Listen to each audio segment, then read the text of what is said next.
Yang terhormat Kepala SMP Xaverius Pringsewu, Bapak Surasman SAG.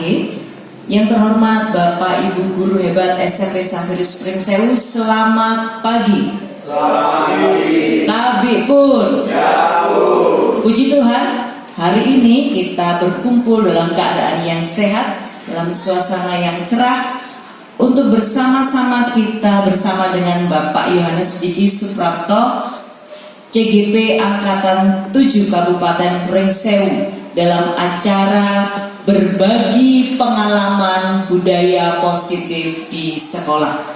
Bapak Ibu sekalian, Pak Diki akan berbagi pengalaman tentang apa yang sudah dipelajari pada pendidikan guru penggerak. Diharapkan kita semua juga akan melakukan hal yang sama, bergerak bersama dari apa yang akan disampaikan oleh Pak Diki pada acara hari ini. Acara ini ada beberapa susunan. Yang pertama, menyanyikan lagu Indonesia Raya. Yang kedua, doa. Yang ketiga, sambutan kepala sekolah. Yang keempat, pemaparan materi.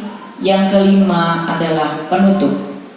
Baik, untuk acara yang pertama kita akan menyanyikan lagu Indonesia Raya. Bapak Ibu sekalian diharapkan untuk bangkit berdiri dan dipandu oleh Ibu Rani. Kepada Bu Rani dipersilakan. Hiduplah Indonesia Raya. Indonesia tanah airku, tanah tumpah darahku. Di sanalah aku berdiri, jadi pandu hidupku. Indonesia kebangsaanku, bangsa dan tanah airku. Marilah kita berseru, Indonesia bersatu. Hiduplah tanahku, hiduplah negeriku, bangsaku, rakyatku semuanya. Bangunlah jiwanya, bangunlah badannya untuk Indonesia Raya. Indonesia Raya, merdeka, merdeka, tanahku, negeriku yang ku cinta. Indonesia Raya, merdeka, merdeka, hiduplah Indonesia Raya. Indonesia Raya, merdeka, merdeka, tanahku, negeriku yang ku cinta. Indonesia Raya, merdeka, merdeka, hiduplah Indonesia Raya. Terima kasih Bapak Ibu, dipersilakan untuk duduk kembali. Acara berikutnya kita akan memulai acara ini dengan doa. Doa akan dipandu oleh Bapak Estu. Kepada Bapak Estu dipersilakan.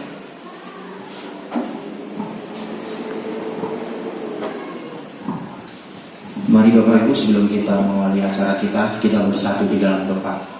Atas nama Bapa dan Putra dan Roh Kudus, amin. Selamat pagi ya Bapa, puji dan syukur kami haturkan kepadamu. Berkat perantaramu kami bisa berkumpul di tempat ini untuk berdinamika bersama. Berkatilah apa yang hendak disaringkan oleh rekan kami. Semoga apa yang disaringkan dapat membawa kemajuan bagi sekolah kami, terlebih bagi para peserta didik kami. Ini semua kami mohon dengan pangeran Kristus Tuhan kami. Amin. Santo Fransiskus Xaverius, doakanlah kami. Amin. Dalam nama Bapa dan Putra dan Roh Kudus. Amin. Baik, terima kasih Pak Estu. Diharapkan dengan doa kita lebih bersemangat untuk mengikuti berbagi pengalaman dari Pak Diki. Yang berikutnya adalah sambutan kepala sekolah. Kepada Bapak Surasman dipersilakan.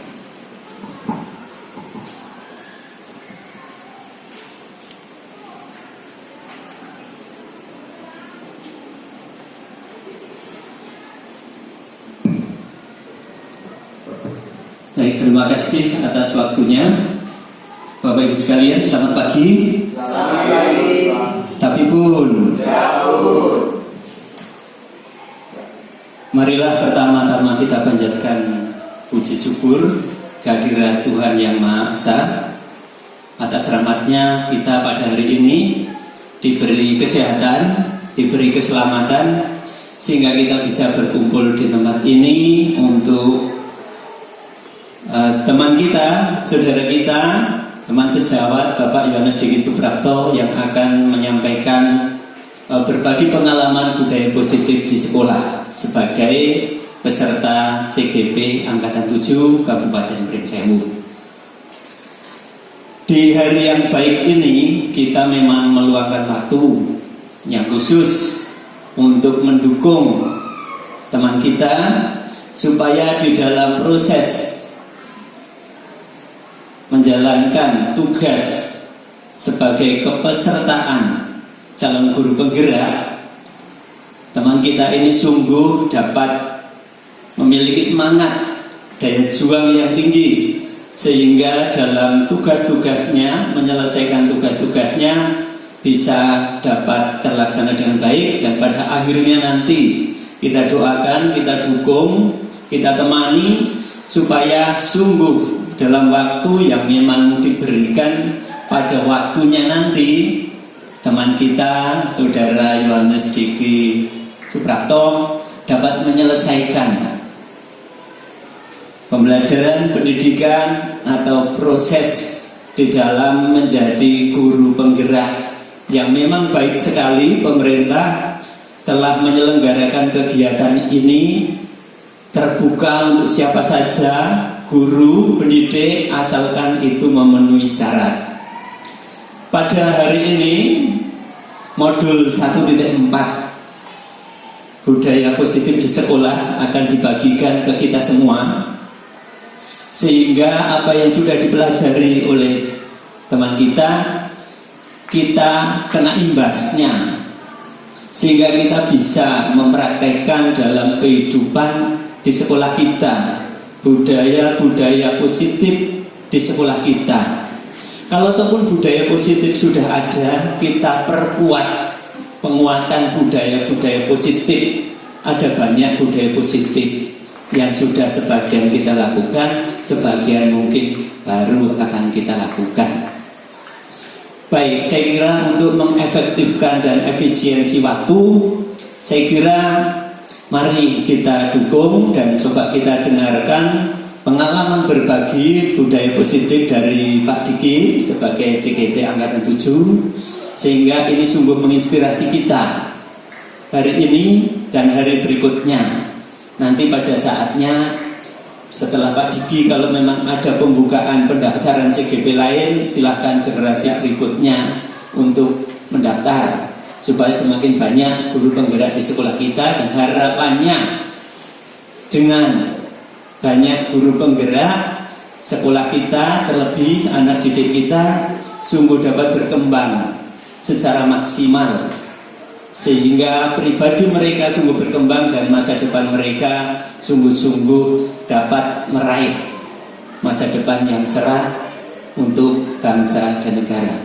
Saya kira sambutan singkat dari saya, dan terima kasih. Waktu saya kembalikan kepada pembawa acara.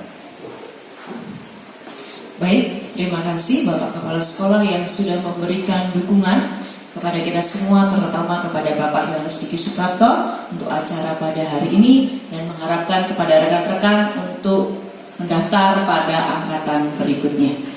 Acara berikutnya adalah pemaparan materi, berbagi pengalaman yang akan secara langsung disampaikan oleh Pak Yohanes Diki Suprapto. Kepada Pak Diki, dipersilakan. Terima kasih kepada Ibu Elizabeth Dika sebagai pembawa acara yang telah memberikan waktu kepada saya. Sebelumnya saya ucapkan selamat pagi Bapak Ibu guru hebat. Tapi pun sepertinya kok masih agak sayu-sayu ke bawah angin-angin ngantuk pada pagi hari ini. Oke, Bapak Ibu, kita syaratnya ikut materi pada pagi hari ini syaratnya bahagia Bapak Ibu. Bapak Ibu guru yang hebat itu pertama-tama harus mempersiapkan bahagia dulu nantinya, baru bisa melayani siswa. Itu moto saya, bahagia dulu yang penting. Kita siapkan hati kita. Baik Bapak Ibu, sebelum kita mulai, saya karena lihat raut wajahnya kok masih terbawa tadi malam lembur-lembur ya. Oke, kalau saya bilang tepuk 1, Bapak Ibu bilang sambil tepuk sambil bilang yes gitu ya Bapak Ibu ya. Coba saya tes, tepuk 1, yes. Oke, kalau saya bilang tepuk 2, Bapak Ibu tepuk 2 kali bilang oke gitu ya. Tepuk 2, oke. Kalau saya bilang 3 kali, tepuk 3, bilang semangat sambil tepuk gitu ya. Coba tepuk 3, semangat. Oke, nah biar tepuk 3-nya semangat, kata semangatnya yes, yes, mantap. Akhirannya seperti itu ya Bapak Ibu ya. Saya pengen kita bahagia pada hari ini ya Bapak Ibu ya. Baik, tepuk 1, tepuk 2, tepuk 3, yes, yes, mantap. Oke, terima kasih. Ternyata masih mantap-mantap nih guru, Bapak Ibu guru hebat Pak. Di khususnya SMP 1 Spring Sewu, teman-teman saya yang sungguh luar biasa. Sebelum itu saya ucapkan terima kasih kepada Bapak Kepala Sekolah, Bapak Surasman, yang telah mengizinkan saya dan memberikan jadwal untuk berbagi pembelajaran saya di pendidikan guru penggerak, tentunya pada angkatan 7 di modul 1.4. Dan terlebih juga saya mengucapkan terima kasih kepada Bapak Ibu guru hebat, teman-teman saya, teman-teman sejawat seperjuangan yang pada pagi hari ini mau menghadiri dan menyempatkan waktu di sela-sela kesibukan untuk berbagi dengan saya, mendengarkan, dan nanti kita akan berproses bagaimana saya akan memberikan sesuatu kepada Bapak Ibu guru.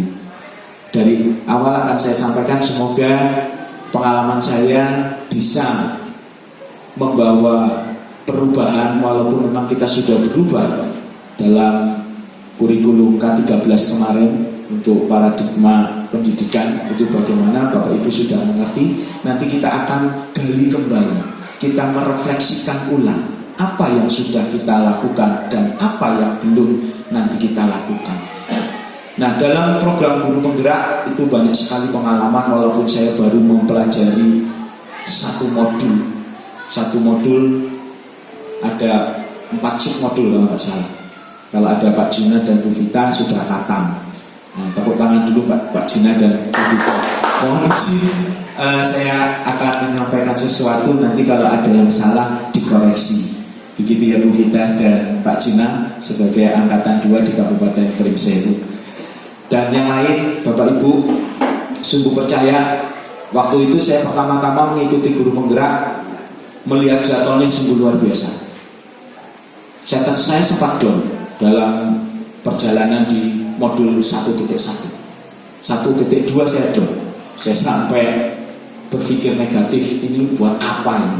Nah, dari pengalaman down saya, setelah saya mempelajari lebih banyak lagi modul di sana, 2 modul kurang lebih, saya menemukan inti dari pendidikan guru penggerak itu ternyata membawa sebuah perubahan bagi saya, terutama saya, untuk menjawab panggilan saya sebagai guru, terutama dalam melayani siswa itu bagaimana.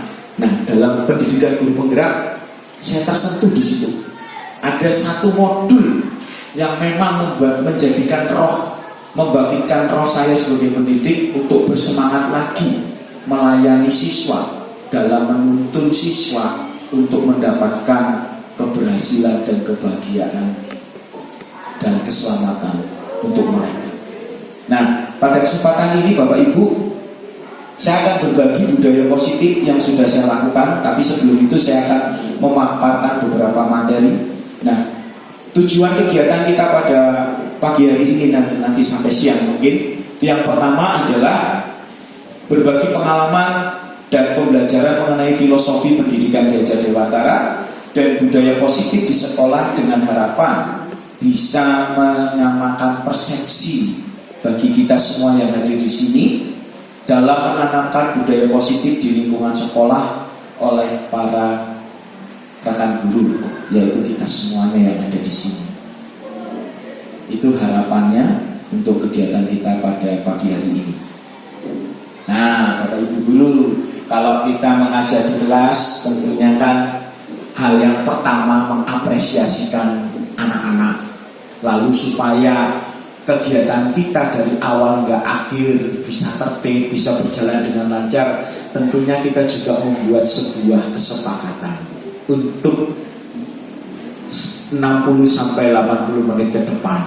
Nah, jadi kesepakatan kita pada hari ini kalau disetujui Bapak Ibu loh ya. Yang pertama adalah menghargai satu sama lain. Jelas ya, kita menghargai satu sama lain. Yang kedua adalah satu berbicara, semua mendengarkan. Yang ketiga, fokus pada setiap sesi. Yang keempat, selalu bahagia Bapak Ibu. Ya, kalau bahagia, Bapak Ibu bahagia, saya kira semuanya akan mengikuti rangkaian sesi ini dengan baik. Begitu ya Bapak Ibu. Setuju semuanya Bapak Ibu? Setuju. Baik, kita lanjutkan. Nah, dasar saya dalam menerapkan budaya positif itu yang pertama adalah dasar-dasar pendidikan Ki Hajar Dewantara yang menyentuh saya sebagai seorang guru. Di sini dasar pendidikan Ki Hajar Dewantara itu adalah menuntun. Maksud pendidikan itu adalah menuntun segala kekuatan kodrat yang ada pada anak-anak agar mereka dapat mencapai keselamatan dan kebahagiaan yang setinggi-tingginya, baik sebagai manusia maupun anggota masyarakat.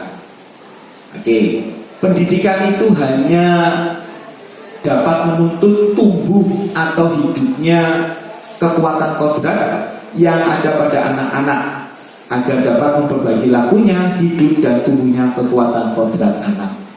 Jadi Bapak Ibu, sebenarnya peserta didik kita itu sudah ada kodratnya masing-masing. Kodrat alam, ada dua ya, kodrat alam dan kodrat zaman. Jadi kita tidak bisa yang namanya bisa mengubah kodratnya anak. Nanti bisa dianalogikan di dalam filosofi Ki Hajar Dewantara bahwa pendidikan itu seperti semacam persawahan. Nah, peserta didik kita itu adalah benih-benih yang kita semai. Kalau benih yang kita semai itu seperti padi ya, nanti pasti jadinya ya akan padi. Kita tidak bisa sebagai petani atau pendidik tidak bisa mengubah padi itu, kodrat padi itu diubah menjadi jagung atau apel. Saya pengen benih padi ini jadi apel karena apel itu harganya lumayan.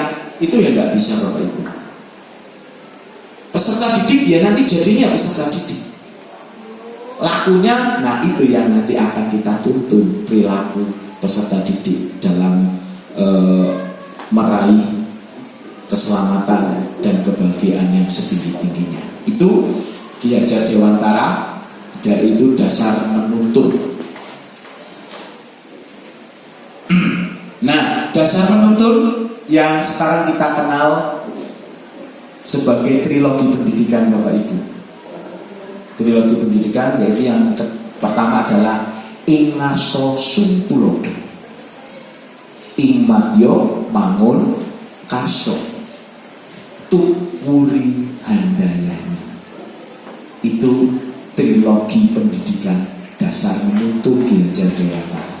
Bapak Ibu pasti sudah tahulah Ingarso Sumpulodo, yang artinya di depan memberi teladan. Nah, sebagai seorang pendidik Bapak Ibu, Ingarso Sumpulodo itu berarti kita sebagai panutan kepada peserta didik kita. Dari penampilan kita saja sudah dilihat oleh peserta didik kita. Penampilan yang pertama, yang kedua, perilaku kita ditiru oleh peserta didik kita. Lalu yang kedua adalah Ing madya mangun karso. Ing madya mangun karso, ada yang tahu Bapak Ibu?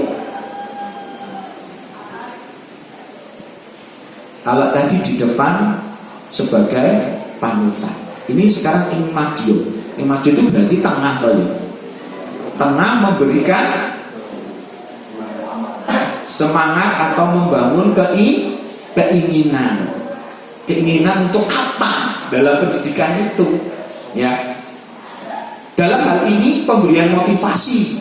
Nah, ini motivasi kepada peserta didik dan memposisikan dirinya atau kita sebagai guru sehingga dapat menjadi teman dan juga tempat peserta didiknya berangkat untuk berkembang menuju cita-citanya. Jadi dalam 3 ini, yang kedua ini, ing madya mangun karso, kita memposisikan diri kita, guru sebagai teman, ya, sebagai teman untuk apa? Membantu menuntun proses cita-cita peserta didik agar tercapai. Begitu ya Bapak Ibu, saya kira sudah tahu lah ya. Lalu yang ketiga, yang terakhir adalah tutwuri handayani. Nah, tutwuri handayani yo semboyan pendidikan Indonesia ya. Tutwuri handayani, yang artinya di belakang memberi dorongan, ya. Dalam hal ini Bapak Ibu, kita sebagai guru harus selalu mendorong peserta didiknya dalam mengembangkan bakat dan minat sesuai dengan yang dikehendaki peserta didik, bakat dan minat. Kita nggak bisa menyuruh peserta didik ini, kamu harus ke sana, kamu harus menjadi ini, kamu harus menjadi dokter. Tidak bisa Bapak Ibu. Ada beberapa yang kesalahan kepada orang tua kita. Waktu itu saya dipaksa, nih pengalaman saya, dipaksa, Diki kamu harus ini, padahal itu tidak sesuai dengan kehendak saya. Ya akhirnya ya nggak terlaksana. Apa coba Bapak Ibu? Lulus SMP masuk seminari, waduh, saya nggak cita-cita jadi Romo ya Pak, dipaksa, tapi akhirnya saya berontak gitu ya. Nah itu pengalaman saya, begitu ya, tentang menuntun anak itu tidak bisa sesuai dengan kehendak kita. Itu adalah trilogi pendidikan Ki Hajah Dewantara yang kita imani, kok kita imani, kita percaya dalam hal untuk mendidik. Lalu dasar pendidikan yang selanjutnya adalah ya, tabula rasa, yang artinya anak itu bukan kertas kosong yang bisa digambar sesuai dengan keinginan orang dewasa. Jadi anak itu kodratnya bukan kertas kosong yang bisa digambar oleh kita sebagai pendidik. Tetapi anak itu sejak lahir sudah mempunyai kekuatan kodrat yang masih samar-samar. Jadi ada kertas, contohnya misalnya kertas, itu ada garis yang belum terlihat jelas, masih samar-samar. Nah, tujuan pendidikan adalah menuntun. Menuntun itu memfasilitasi atau membantu anak untuk menebalkan apa Bapak Ibu? Garis samar-samar tersebut, gitu, agar dapat memperbaiki lakunya untuk menjadi manusia seutuhnya. Garis samar-samar dengan apa? Dengan pendidikan. Dituntun dengan pendidikan. Menebalkan laku anak dengan kekuatan konteks diri anak dan sosiokultural budaya. Jadi budaya setempat Bapak Ibu. Jadi kita tidak bisa menuntun atau meniru gaya budayanya anak NTT, kita tiru di sekolah kita, itu tidak bisa. Atau budaya orang Singapura, peserta didik dari Singapura atau Jepang, kita budayakan di sini, ya nggak bisa Bapak Ibu. Kita harus memahami kebudayaan lokal kita. Itu secara tidak langsung harus sesuai dengan budaya lokal yang ada di tempat kita. Pringsewu khususnya, jejama secancanan. Nah, apa itu? Bersatu untuk saling bergotong royong. iya, gitu ya. Itu dasar pendidikan yang bukan tabula rasa. Nah, itu dasar saya dalam menerapkan budaya positif. Dasarnya adalah dari filosofi pendidikan Ki Hajar Dewantara.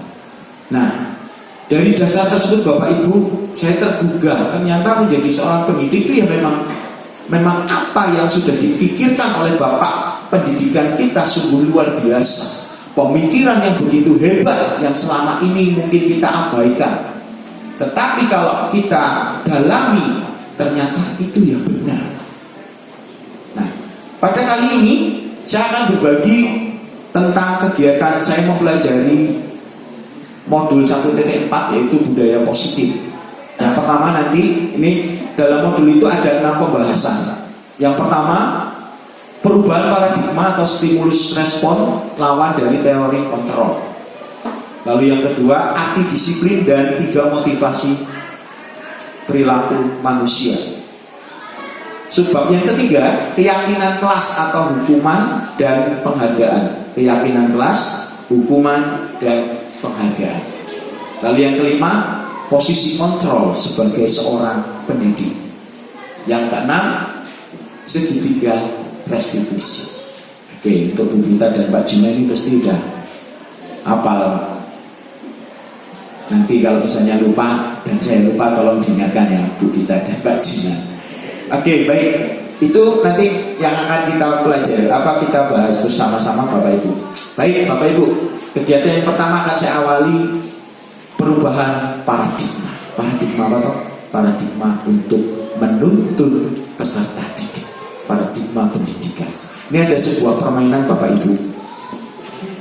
Permainannya namanya kepalang tangan. Jadi nanti akan saya bagikan sticky note. Ini apa Bu? Bener ya? Oh, yes, pokok ini kertas yang dilem lah ya, gitu ya. Aku kalau bahasa Inggris dilem. Saya berikan tolong Pak. Nah, anggap aja Bapak Ibu kertas itu adalah secari kertas. Silakan Bapak Ibu tulis rahasia tentang Bapak Ibu di dalam kertas tersebut. Lalu dilipat serapat-rapatnya, ya. Digenggam, boleh tangan kiri, boleh tangan kanan, bebas. Syaratnya digenggam dulu. Nah, bagaimana kalau itu adalah sebuah rahasia atau sesuatu hal yang berkaitan tentang kehidupan Bapak Ibu yang disimpan dengan serapi-rapinya sehingga ada orang lain ingin meminta Bapak Ibu membukanya, ya Bapak Ibu dengan segala daya untuk mencoba tidak membukanya demi orang tersebut. Orang tersebut nanti akan seperti ini, ya. Letakkan di salah satu tangan Anda dan genggam benda sesuatu tersebut dengan segala daya. Anda perlu menjaga benda tersebut sekuat tenaga karena begitu pentingnya untuk kehidupan Anda. Ditulis Bapak Ibu. Itu penting sekali untuk kehidupan Bapak Ibu misalnya. Nah, lalu tugas rekan B nanti kita bagi ya. Yang mencoba merayu ingin tahu sih, iki apa toh iki? Apa ini? Gitu ya. Coba. Jelas ya permainannya ya. Walaupun nanti si B itu membujuk, menghardik, mengintimidasi, memarahi, menggoda, menggelitik, bahkan menawari uang. Pak Juna, buka dulu apa? Nih, 1 juta. Nah, nanti bagaimana nanti? Begitu ya Bapak Ibu ya. Oke, 2 menit. 2 menit permainan ini. Sekarang yang menjadi si B untuk merayu si A supaya membuka genggaman tangan tersebut, ya, yang ada di sebelah kiri Bapak Ibu, pelaku si B. Oke, diwel-wel aja gak apa-apa. Diwel-wel, jangan sampai, intinya nggak boleh si B itu mengetahui rahasianya Bapak Ibu semua. Ya bagaimanalah strategi Bapak Ibu untuk mempertahankan ini tadi itu ya, mempertahankan dengan sekuat tenaga karena begitu pentingnya untuk kehidupan Bapak Ibu. Ya, Siap? Dilipat, ditulis aja. Ditulis aja. Oke. Baik, 3. Si B siap ya, yang sebelah kiri Bapak Ibu si B untuk merayu. Oke, 1, 2, 3, silakan. Dengan cara gaya apapun si B boleh menghadiri. Monggo ayo tok we. Ayo buka si Pak Rasman gitu ya. Kalau Burani ngeri. Lawannya Pak Rasman. Pokoknya aku kepala sekolah. Oke. 3, 2, 1, stop. Waktu habis. Ya. Oke, yang B sudah cukup. Usahanya sudah tidak berhasil. Lalu kita ganti lagi. Yang B sekarang kebalikannya tadi yang menjadi A. Yuk. Sekarang berusaha. Ini Pak Rasman menggunakan segala kekuatannya ini. Rani. Saya kepala sekolah loh. Gimana coba Bu Rani? Ya, silakan. 3, 2, 1. Oke, baik Bapak Ibu. Nah, Bapak Ibu, dalam permainan tersebut sebenarnya apa sih ya? Mari kita diskusi. Bapak Ibu, dari permainan tersebut, ya, apakah Anda atau teman Anda membuka kepala tangan Anda? Saya tanya Bu Sekar. Tadi Pak Bagus membuka kepala tangannya Bu Sekar tidak? Oke. Ya, kenapa? Kenapa Bapak Ibu? Kenapa Bu Sekar? Kok nggak berhasil membuka? Nggak mau tahu urusan saya, Pak. Oke, baik. Pak Junar berhasil dirayu Pak Wiyoso untuk membuka kepalanya? Tidak, Pak. Kenapa Pak Junar? Ya, ini sebuah rahasia yang tidak semua orang itu pasti tahu. Oke, rahasia tidak semua orang tahu. Pak Sigit berhasil dibuka. Waduh, luar biasa nih. Sama-sama, Pak. Oke, berarti lepas kontrol nih Pak Sigit gitu ya. Oke, baik, nanti kita akan lihat. Kalau Pak Rasman tadi berhasil buka nggak dengan Burani? Tidak, Pak. Tidak ya, takutnya Burani ini ya. Takut ya. Baik, kalau Burani berhasil nggak Pak Rasman membuka kepalanya? Enggak. Kenapa Burani? Karena memang Pak Rasman kan tidak ingin terlalu tahu dengan. Terlalu tahu. Oke, baik. Terima kasih Bu. Luar biasa.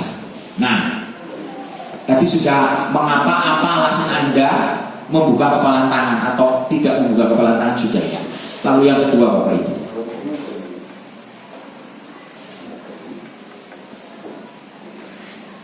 Yang kedua, apakah Anda atau B menutup kepalan tangan? Mengapa, apa alasannya? Menutup pasti sudah menutup semua ya? Ya. Oke, sudah menutup. Oke. Bapak Ibu, dalam kegiatan ini sesungguhnya siapa sih yang memegang kendali atau kontrol untuk membuka atau menutup kepalan tangan Bapak Ibu? Pak Wiyoso.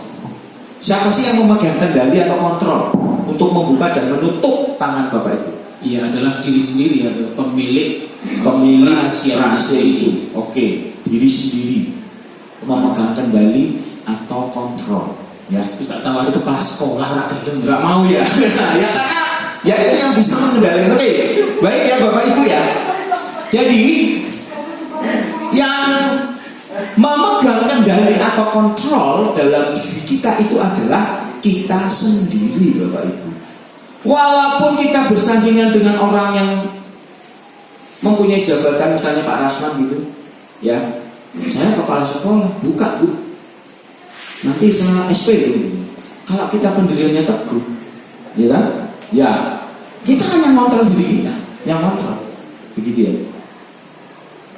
Jadi intinya seperti itu. Berarti paradigma yang bisa mengubah itu bukan sekolah, bukan teman kita, tetapi kita sendiri. Saya sendiri sebagai seorang pendidik mau berubah atau tidak, itu tergantung diri kita. Gitu ya Bapak Ibu ya. Baik, saya lanjutkan. Perubahan paradigma teori kontrol. Ini tentang ilusi kontrol Bapak Ibu. Ilusi guru mengontrol murid. Ilusi guru mengontrol murid, pada dasarnya kita tidak dapat memaksa murid untuk berbuat sesuatu jikalau murid tersebut memilih untuk tidak melakukannya. Bapak Ibu, pengalaman kita, guru mengontrol murid.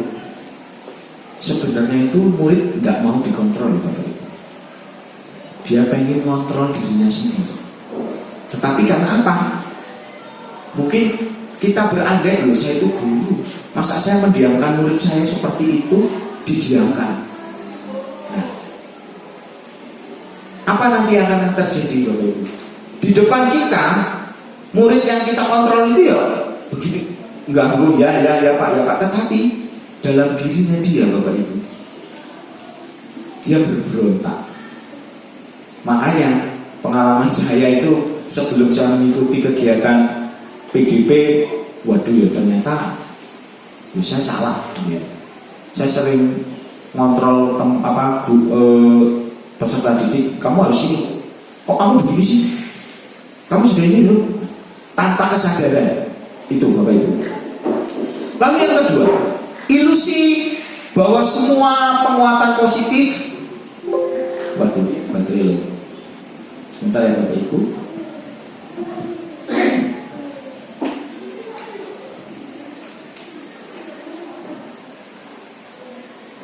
Ilusi bahwa semua penguatan positif efektif dan bermanfaat. Ya, Bapak Ibu. Lalu yang ketiga, ilusi bahwa kritik dan membuat orang merasa bersalah dapat menguatkan karakter. Yang keempat, ilusi bahwa orang dewasa memiliki hak untuk memaksa. Ini saya benarkan slide saya dulu. Mohon maaf. Jadi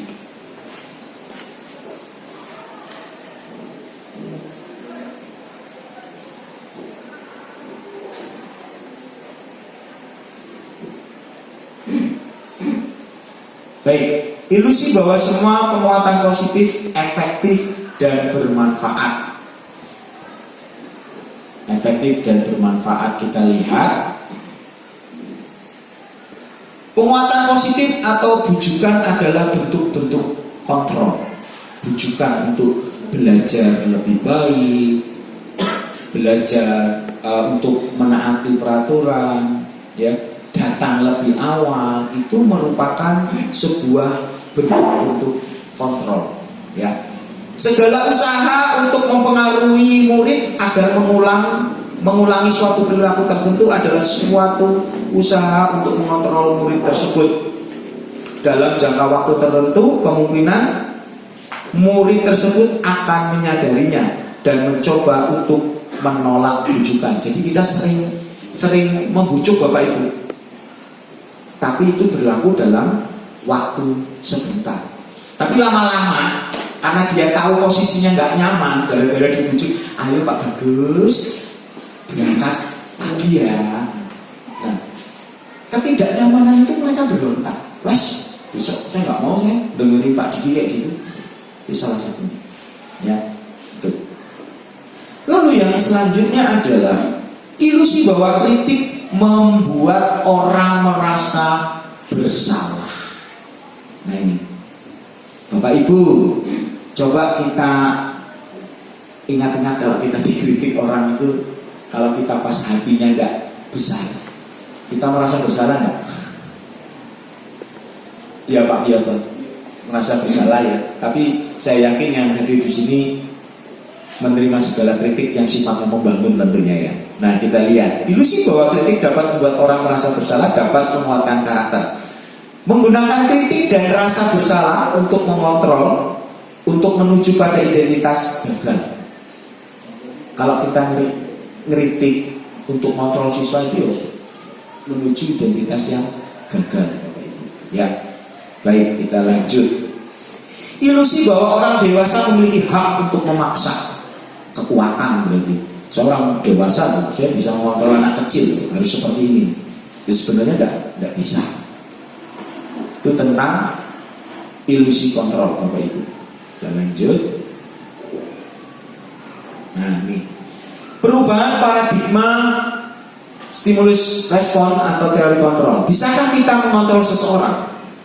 Yang pertama, stimulus respon. Di situ ada dua teori, stimulus respon dan teori kontrol.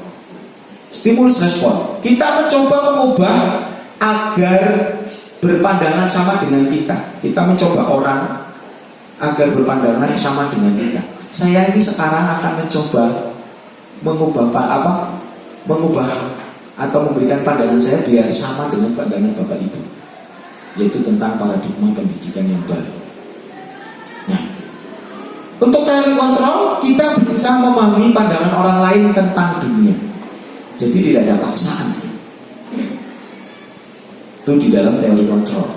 Lalu yang kedua, stimulus respon yang kedua, di stimulus respon, perilaku buruk dilihat sebagai sesuatu kesalahan. Nah ini, kita kadang-kadang mengontrol anak dalam perilaku buruk itu suatu kesalahan. Tetapi dalam teori kontrol, semua perilaku memiliki tujuan. Kayak kemarin Pak Sigit ngecek anak atau kontrol anak di warung Boe ya. Itu sebenarnya mereka punya tujuan. Jadi bukan selamanya buruk, tetapi nanti kita benar-benar coba sih tujuan kamu apa kesana. Bosan bisa. Nah, kalau bosan itu cek. Kalau itu ini ada ini.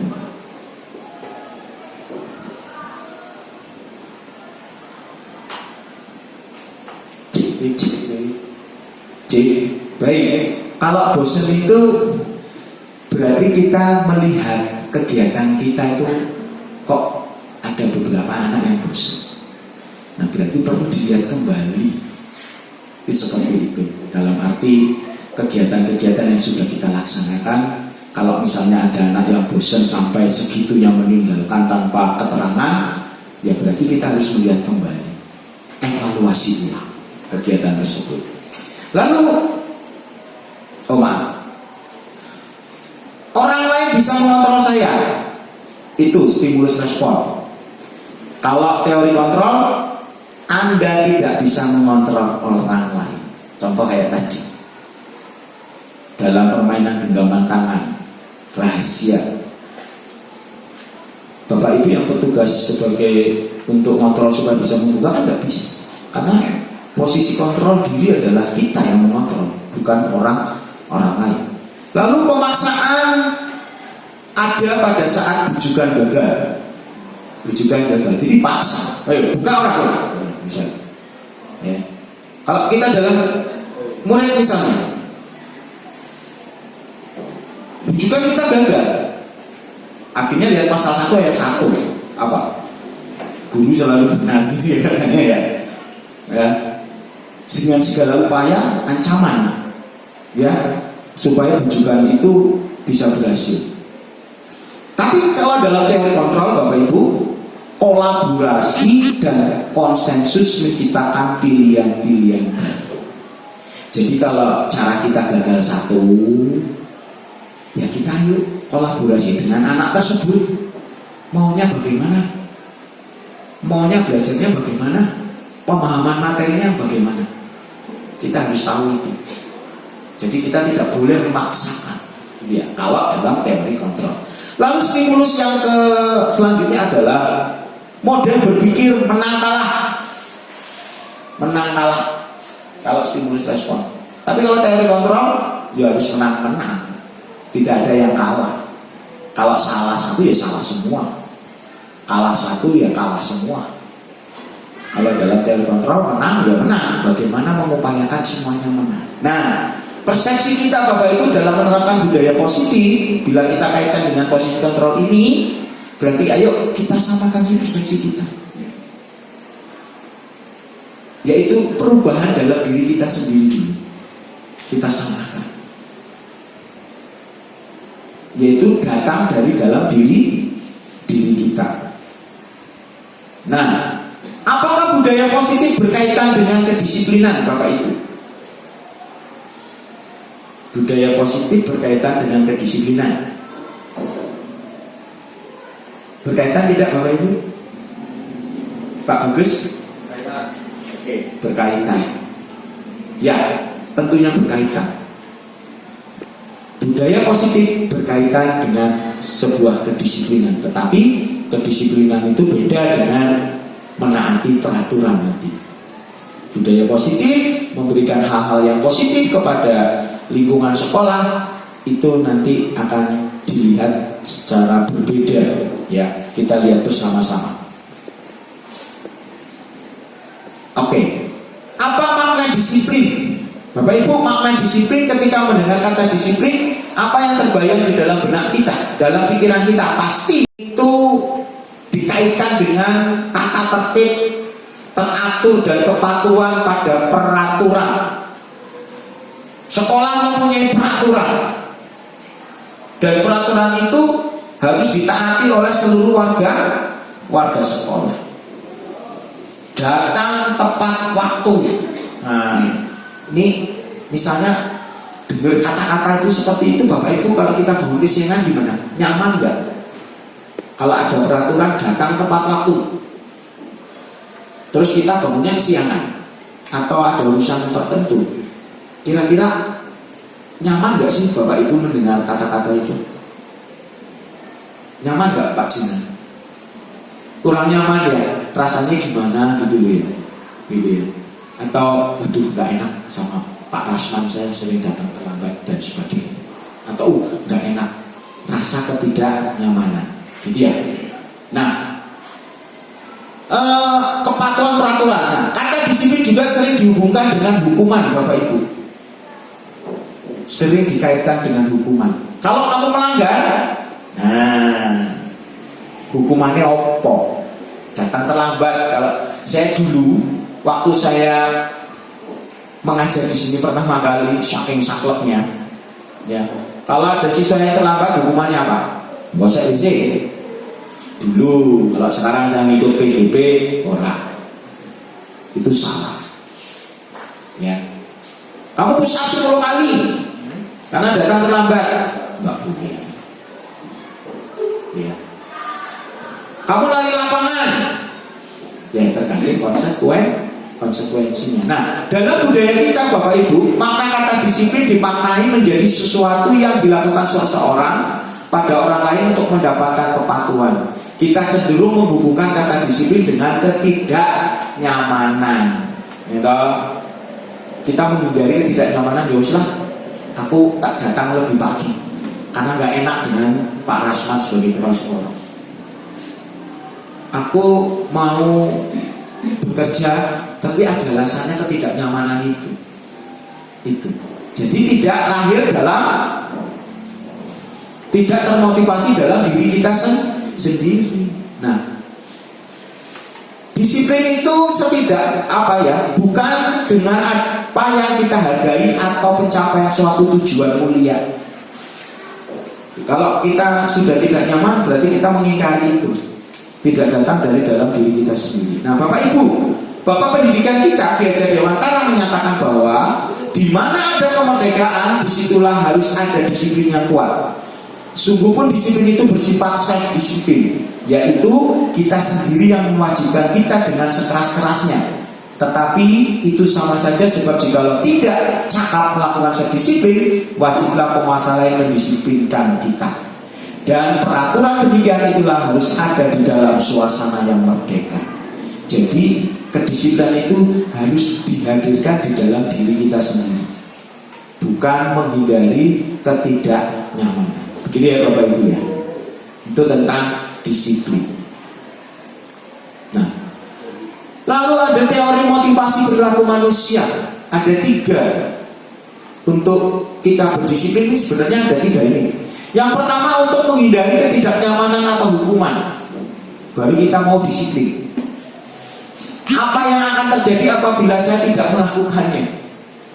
Saya tidak melakukannya, kalau saya nggak berangkat pagi, tidak berangkat tepat waktu, paling di SP3 nih atau ditegur lagi, nggak enak, tidak nyaman. Itu motivasi dari eksternal kita, Bapak Ibu, dari luar, bukan dari dalam diri. Lalu yang kedua, untuk mendapatkan imbalan dari orang lain. Pak Bagus, Bapak kalau mengajar dengan baik, akan saya berikan reward 1 juta misalnya.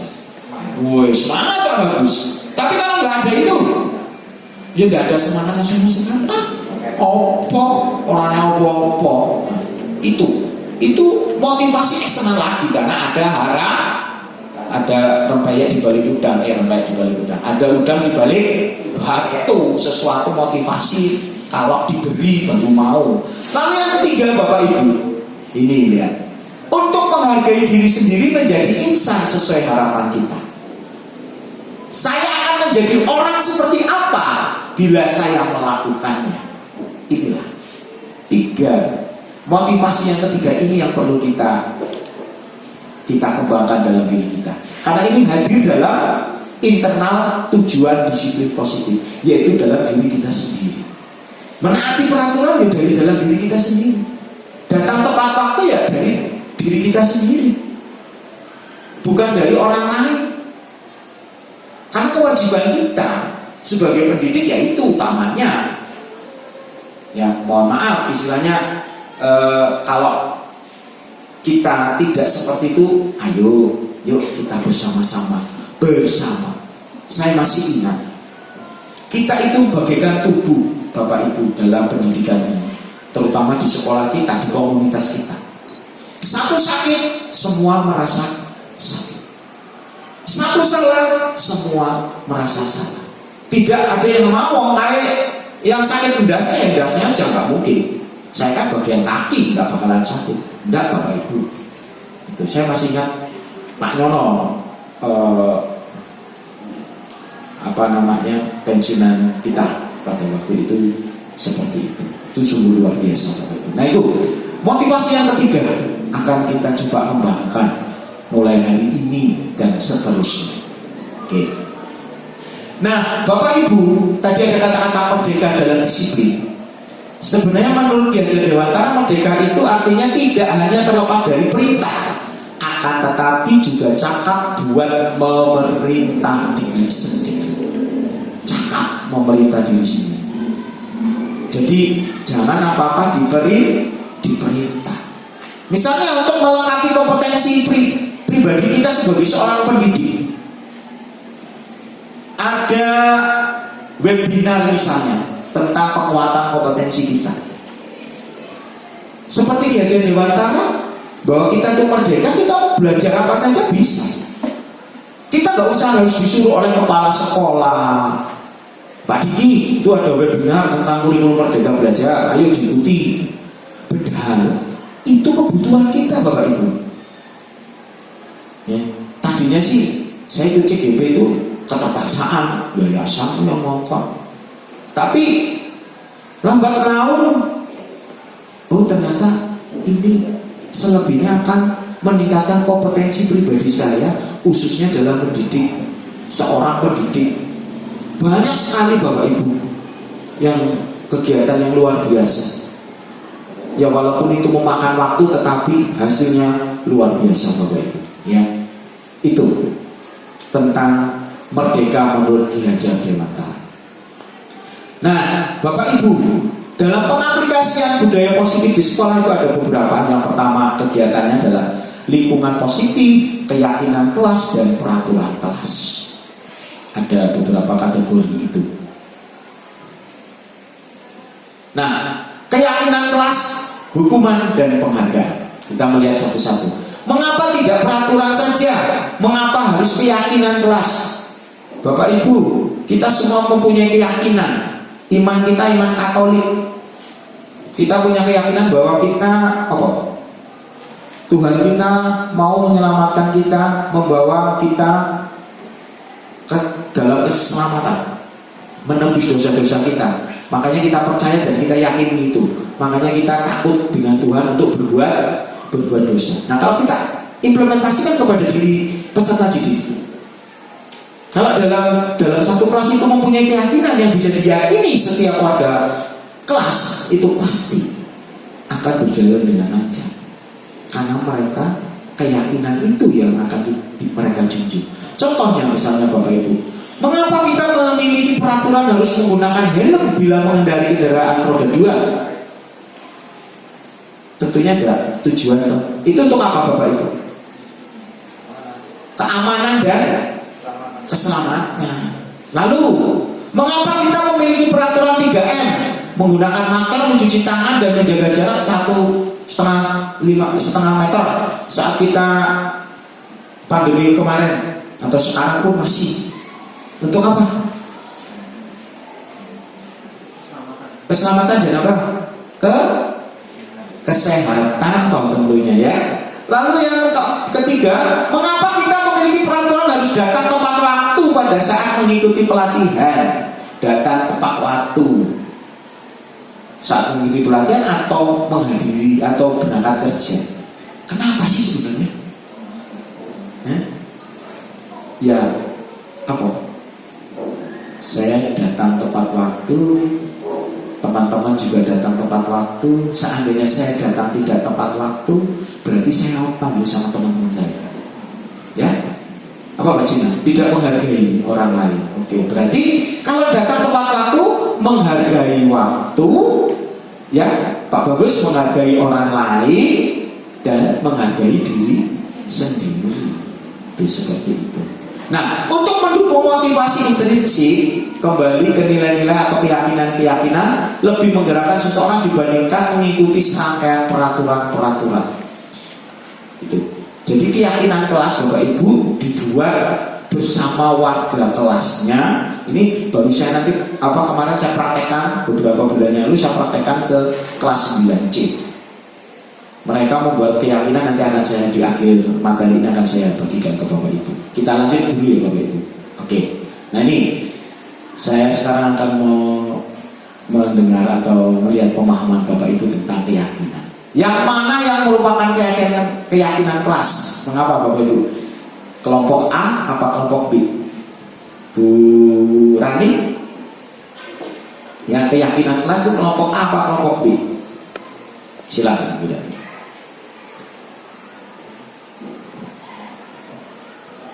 Kalau kelompok A itu datang tepat waktu, menjaga kebersihan, berdoa sebelum dan sesudah belajar, aktif dalam pembelajaran, terus tertib.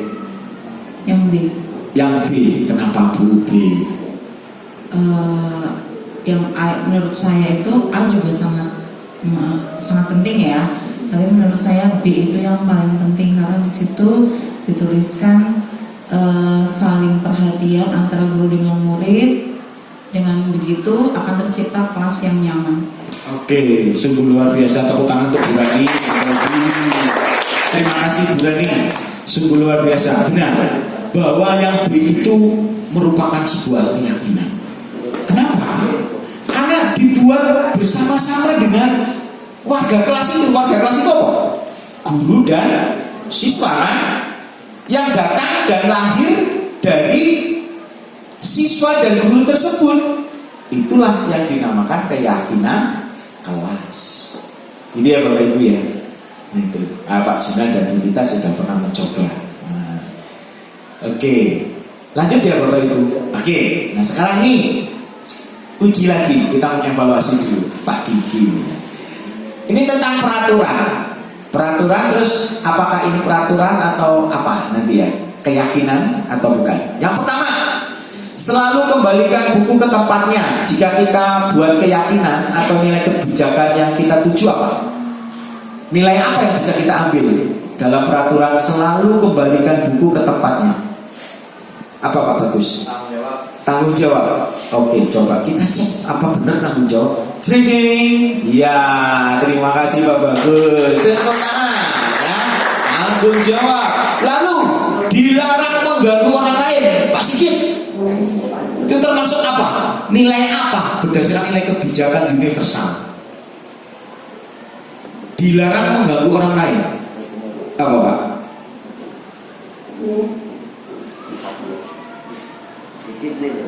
Disiplin oke. Menghargai mungkin ya. Coba kita lihat. Jreng. Oke. Menghormati orang lain dan diri sendiri. Ya. Lalu yang ketiga, hadir di sekolah 15 menit sebelum pembelajaran dimulai. Bu Sekar, disiplin. Kita lihat. Jreng. Menghormati orang lain, komitmen pada tujuan. Ya, kan komitmen kita. Kalau mulainya jam segini ya 15 menit lah sebelum jam segini, itu komitmen. Ya, disiplin salah satunya. Ya ini juga bisa dikatakan disiplin, menghormati orang lain, komitmen pada tujuan kita. Jadi kenapa sih kita harus datang sebelum 15 menit sebelum acara dimulai? Ya, menghargai orang lain supaya kita tepat waktu hadir. Kalau kita misalnya nggak tepat waktu kan orang lain nunggu, kasihan. Nah itu contohnya ya. Lalu dilarang melakukan kekerasan. Apa Pak Wiyoso? Dilarang melakukan kekerasan. Kenyamanan. Oh sorry. Iya, keselamatan, kenyamanan, menghormati orang lain. Nah, nih Pak ini nih, Pak Estu. Memakai narkoba, dilarang menggunakan narkoba. Menghargai diri sendiri. Terus selain menghargai diri sendiri, menghormati orang lain juga. Menghormati orang lain. Kita coba lihat, buka. Cing. Kesehatan. Nah, nilai kebijakannya kesehatan ya, Bapak Ibu. Oke, kita lihat lagi. Bergantian atau menunggu giliran? Hah? Bu Vita? Menghormati orang lain dan apa? Kalau kita antri itu kita apa namanya? Menunggu, sabar. Oke, kita lihat. Sering menghormati orang lain dan kesabaran. Tepuk tangan tuh, CGP pasti bisa Bu Vita sama Pak Juna ya. Oke. Oh, bukan CGP lagi, PGB. Kok PGB? GR ya Bu ya, guru penggerak ya. Saya pengen punya titel itu, 2 modul lagi. Gak apa-apa. Oh ya, kesehatan dan keselamatan. Baik, oke. Jangan berlari di kelas atau koridor. Pak Rasman, coba kita lihat keselamatan. Ini diuji nih Pak Rasman. Iya, keselamatan keamanan. Tepuk tangan untuk Pak Rasman. Ini sungguh luar biasa. Baru beberapa menit saya berikan pengantar tentang keyakinan kelas sudah bisa nebak. Saya nggak salah-salah ini ya. Baik, terima kasih Bapak Ibu atas kerjasamanya. Tapi belum selesai, tunggu sebentar.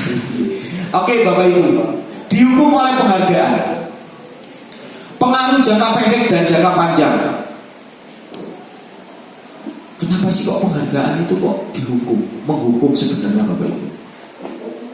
Misalnya nih, kita punya anak Bapak Ibu. Dek, nanti Bapak belikan sate kalau kamu mau cuci piring. Selalu seperti itu Bapak Ibu. Jangka pendeknya ya oke, belum. Tapi lama-lamanya Bapak Ibu, kalau kita nggak mau belikan sate, mau nggak anak Bapak Ibu itu cuci piring? Nggak mau tau. Nah itu sebenarnya kita menghukum anak kita kalau kita tuh ngasih segala sesuatu untuk pekerjaan.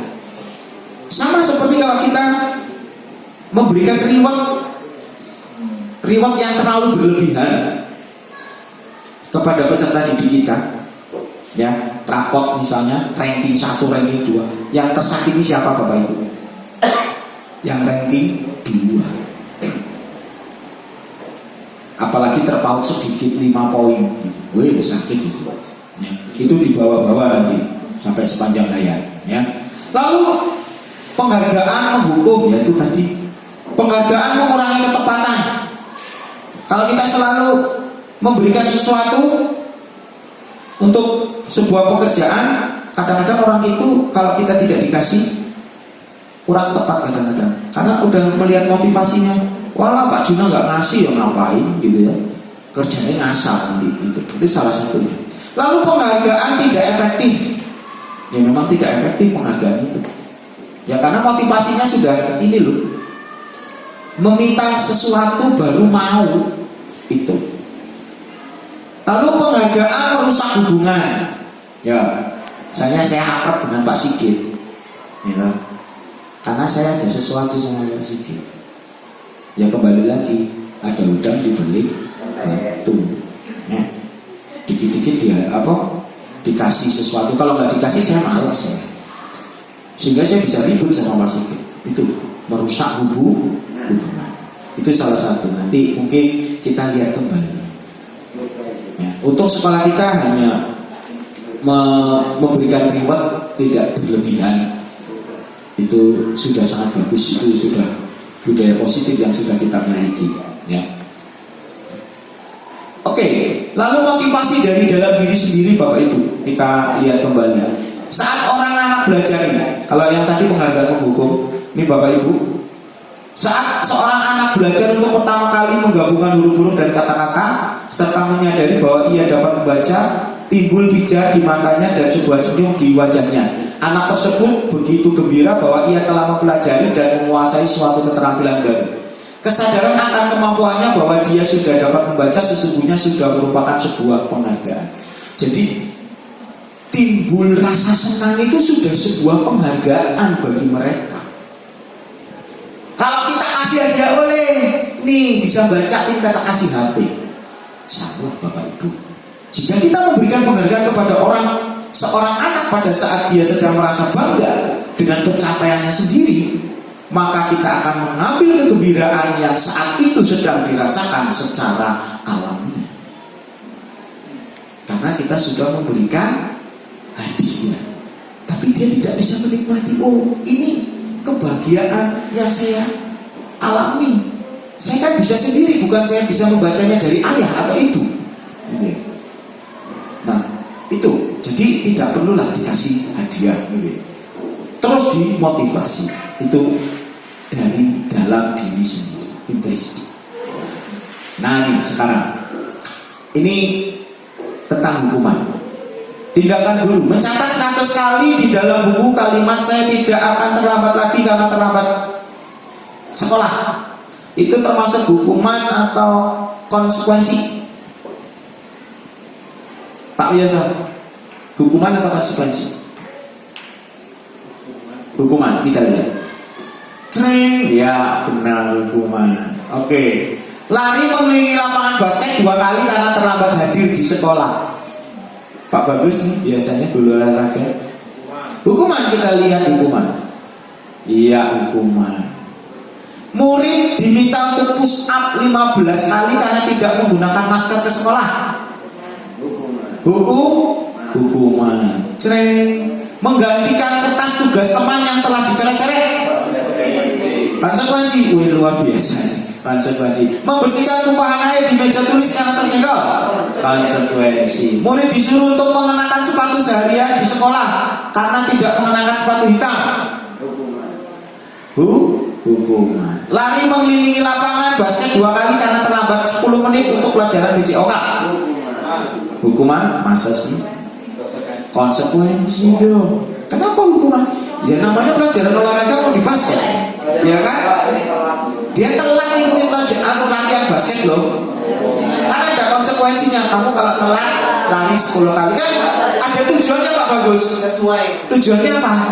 Olah fisik, pemanasan. Karena dia 10 menit telat loh. Yang lainnya sudah pemanasan, dia belum pemanasan. Ya, itu salah satunya. Nah itu konsekuensi antara hukuman. Nanti dalam keyakinan kelas tentunya kalau melanggar dalam keyakinan kelas ada konsekuensi.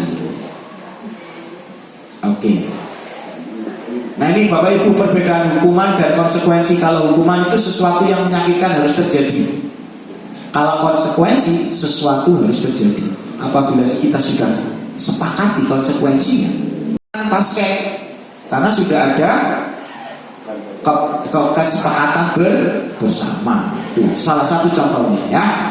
Oke, kita sampai pada kebutuhan dasar manusia. Bapak Ibu tunggu sebentar. Kebutuhan dasar manusia itu ada cinta kasih, penguasaan, kebebasan, kesenangan dan bertahan atau survival. Kita mempunyai 5 kebutuhan itu Bapak Ibu. Ya, lanjut. Nah ini Ibu guru bilang, aku tidak boleh bersenandung sewaktu mengerjakan tugas. Katanya kelas harus tenang, tidak ada suara, padahal kan aku suka dan senang menyanyi. Itu termasuk dalam kebutuhan apa? Kesenangan, cinta kasih, freedom, atau kebebasan, atau survival? Kebebasan Pak Juna, coba kita lihat. Kesenangan. Kamu lihat Bapak Ibu, suka dan senang menyanyi, ya. Kadang-kadang Bapak Ibu kalau kita aplikasikan ke dalam kegiatan kita sehari-hari, kebutuhan dasar anak-anak itu sangat banyak Bapak Ibu yang harus kita ketahui. Anak yang sering nalil-nalilan di kelas itu masih apa, nyari apa loh sebenarnya. Oh, jadi memang senangannya nyanyi. Jadi apa-apa nyanyi, guru lagi nerangin nyanyi gitu ya. Nah, ada kan yang semacam itu ya Bapak Ibu ya. Anak-anak kita banyak gitu. Lanjut, itu salah satu contohnya ya. Ini cinta kasih, aku bosan. Bosan itu bosan belajar. Nah, ini kebebasan. Oh, berarti anak ini butuh kebebasan, tetapi kita cari kebebasannya yang bagaimana dalam menciptakan pembelajaran supaya anak gak bosan. Nah, kita kembali diingatkan seperti itu. Aku sebel gambar itu tidak rapi, malah ibu guru menunjukin ke teman-temanku di depan kelas. Itu penguasaan. Okay.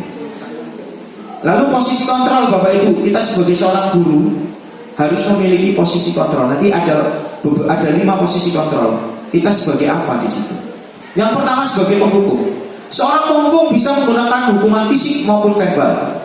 Itu posisi kontrol sebagai seorang penghukum. Lalu posisi kontrol sebagai seorang membuat merasa bersalah. Bersuara lebih lembut, pembuat rasa bersalah akan menggunakan keheningan yang membuat orang lain merasa tidak nyaman. Bersalah atau rendah diri, kata-kata yang keluar dengan lembut akan seperti, ibu sangat kecewa sekali dengan kamu. Berapa kali ibu harus memberitahu kamu ya? Gimana coba kalau orang tua kamu tahu kamu berbuat begini? Ini kita membuat merasa bersalah dengan murid kita Bapak Ibu. Sebenarnya tidak boleh teori kontrol itu ya. Posisi kontrol yang semacam itu tidak boleh, karena akan lama-lama membunuh apa ya, karakter peserta didik ya. Lalu posisi teman, guru pada posisi ini tidak akan menyakiti murid, namun akan tetap berupaya mengontrol murid melalui persuasi. Posisi teman pada guru bisa negatif ataupun positif, tergantung konteksnya ya.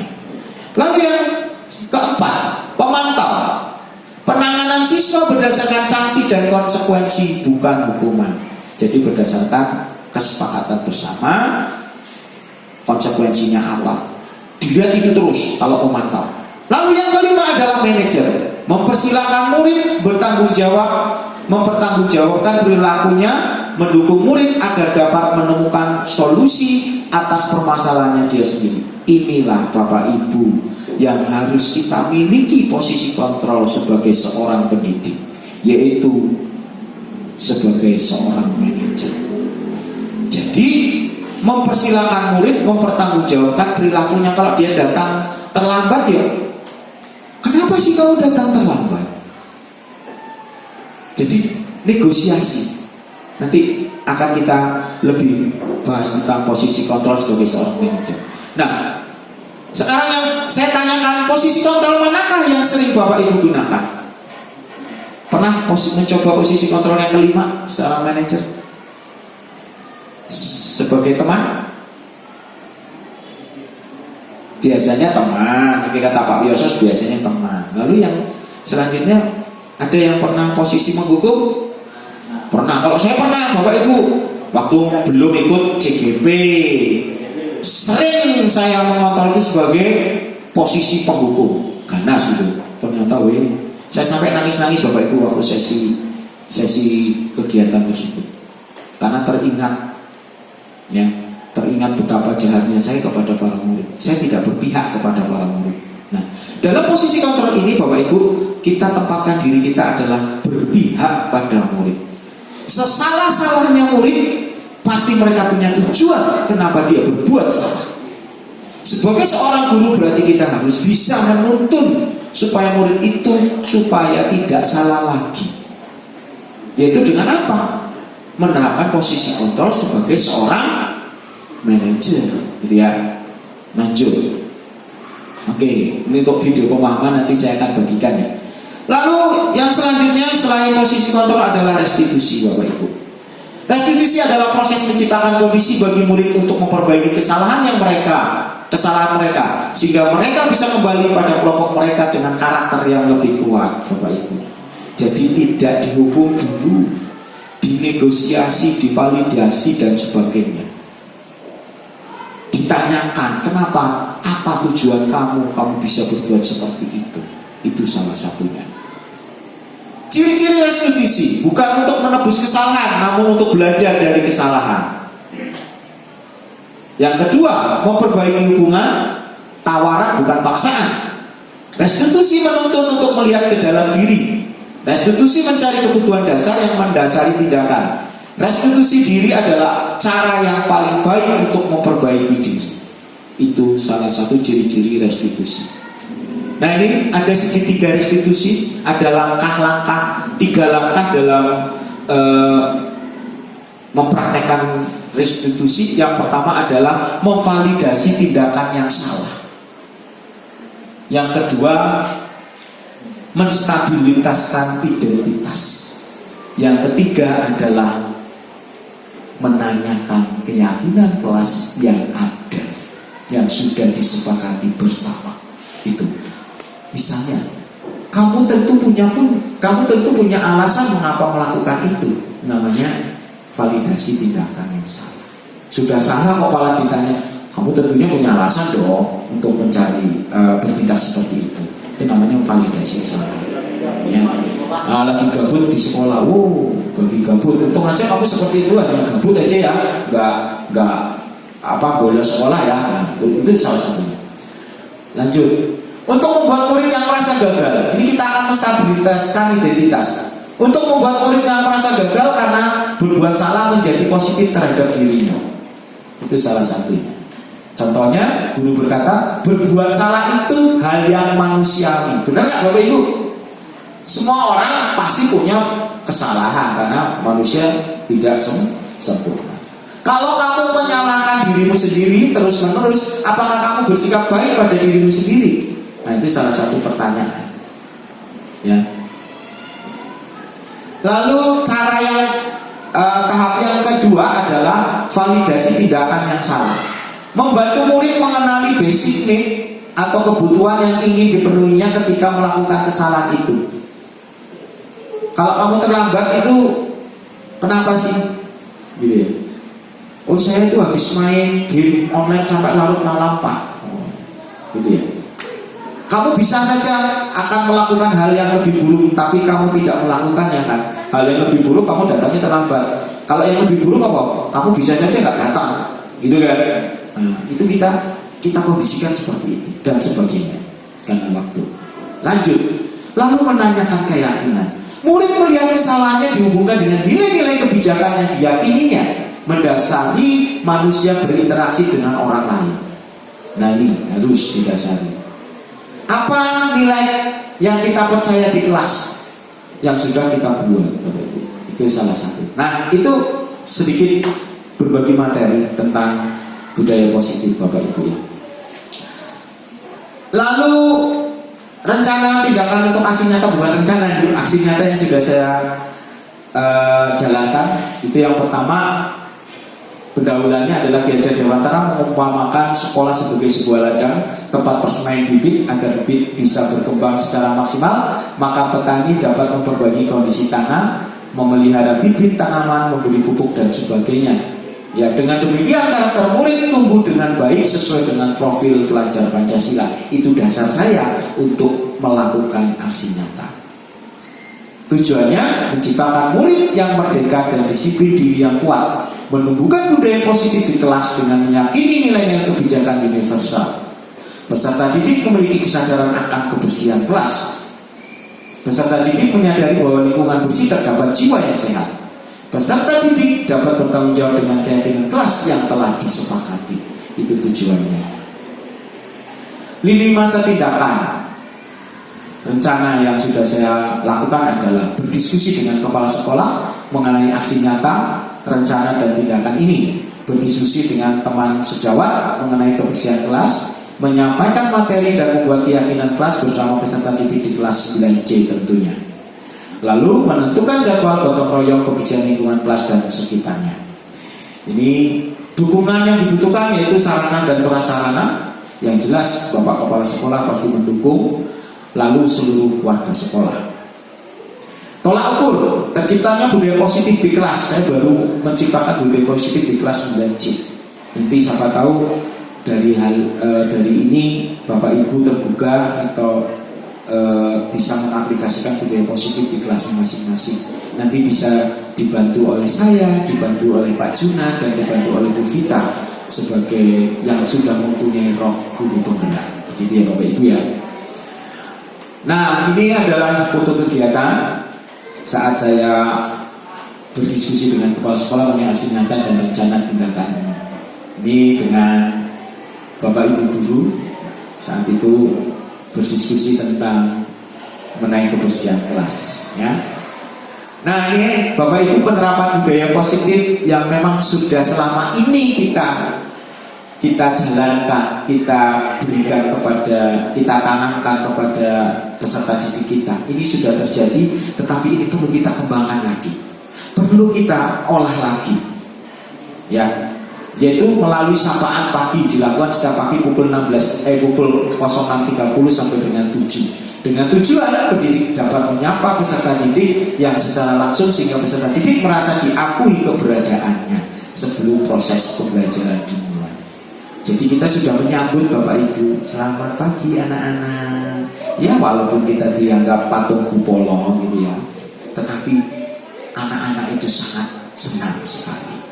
Mereka merasa diakui kehadirannya. Gitu ya Bapak Ibu ya. Lalu berdoa sebelum memulai pembelajaran itu sudah sering kita lakukan. Pertahankan dan kembangkan terus, jangan sampai lupa ya. Lalu saat saya memberikan materi pemahaman dan membuat keyakinan kelas bersama peserta didik, itu ada di kelas 9C. Hasil aksi nyata dari pembuatan keyakinan kelas pada siswa yaitu siswa memahami apa itu keyakinan kelas dan tujuannya khususnya untuk menciptakan lingkungan sekolah yang bersih dan sehat.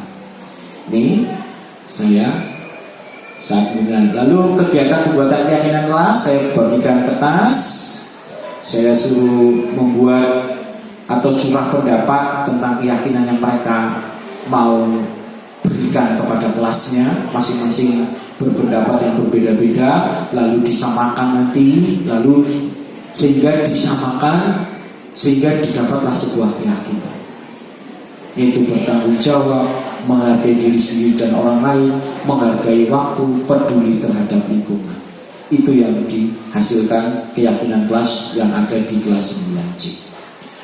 Baik, hasil dari aksi nyata pembuatan karya tadi sudah saya sampaikan. Hasil aksi nyata dari pembuatan keyakinan kelas pada siswa yaitu siswa memahami apa itu keyakinan kelas dan tujuannya. Terlihat siswa antusias dan merasa dilibatkan langsung dalam pembentukan disiplin yang akan dijalankan dalam kelas. Siswa merasa lebih bertanggung jawab dan memiliki keyakinan dalam menjalankan keyakinan atau disiplin kelas karena mereka sendiri yang membuatnya. Itu Bapak Ibu.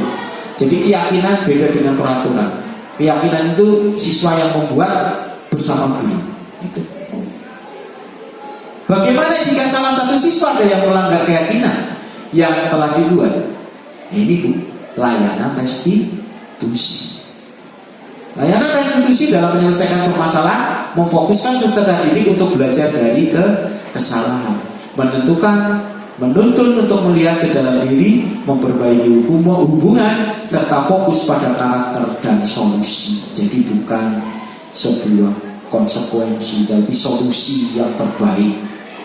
Itu Bapak Ibu dari saya tentang berbagi aksi nyata budaya positif yang pagi ini saya berikan. Tadi sudah ada tanya jawab sedikit demi sedikit. Saya anggap itu sudah tanya jawab. Atas perhatian dari Bapak Ibu, saya ucapkan terima kasih yang sebesar-besarnya.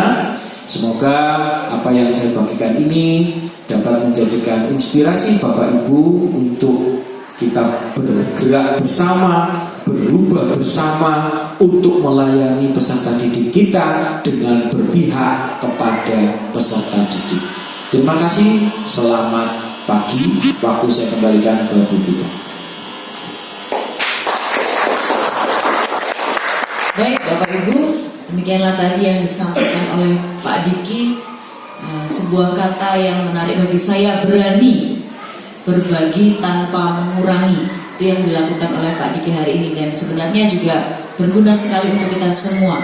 Kalau nanti dihubungkan dengan PMM, itu juga ada hubungannya, karena ketika akan membuat aksi nyata seperti inilah contoh yang akan kita buat. Lalu kita bisa upload di PMM, kemudian setelah mengikuti proses pembelajaran, upload aksi nyata, dan nanti hasilnya juga sama, adalah sebuah sertifikat.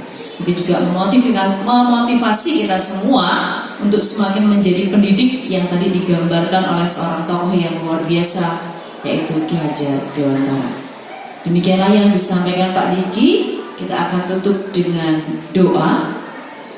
Kegiatan hari ini cukup ya Pak Diki ya. Untuk tanya jawab berikutnya bisa ditanyakan dalam proses kita berdinamika bersama di SMP Xaverius. Untuk doa penutup dimohon kepada Pak Juna untuk menutupnya dengan doa. Kepada Pak Juna, silakan.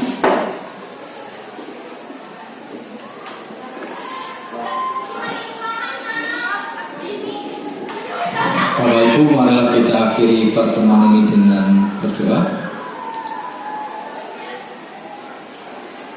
Dalam nama Bapa dan Putra dan Roh Kudus. Amin.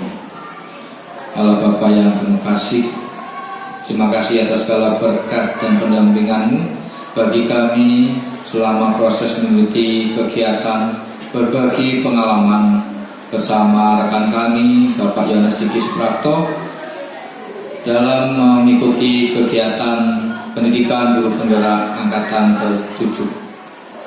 Semoga kegiatan yang kami ikutin ini dapat memberikan manfaat bagi kami dalam mendampingi peserta didik di SMP Xaverius Pinsel ini. Sekarang kami akan mohon diri, semoga Allah selalu memberkati kami dalam setiap langkah kami. Amin. Salam Maria, penuh rahmat Tuhan sertamu, terpujilah engkau di antara wanita, dan terpujilah buah tubuh Yesus. Santa Maria Bunda Allah, doakanlah kami yang berdosa, sekarang dan waktu kami mati. Amin. Santo Fransiskus Xaverius, doakanlah kami. Amin. Bapa, Putra, dan Roh Kudus. Amin. Terima kasih Bapak Ibu.